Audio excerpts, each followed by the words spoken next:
Professeur, quelle est la place de la lecture dans la vie de l'homme moderne qui court toujours derrière sa machine?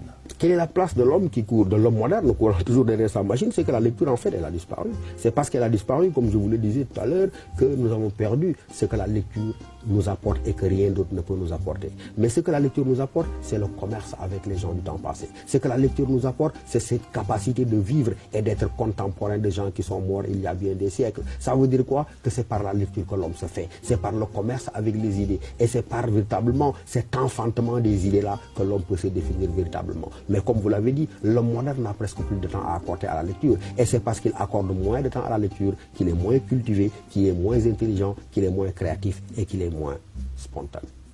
Alors c'est prendre le temps ou se laisser du temps? Prendre le temps et en même temps se laisser du temps. Prendre le temps, ça veut dire quoi? Accepter dans ce dédale de nos activités.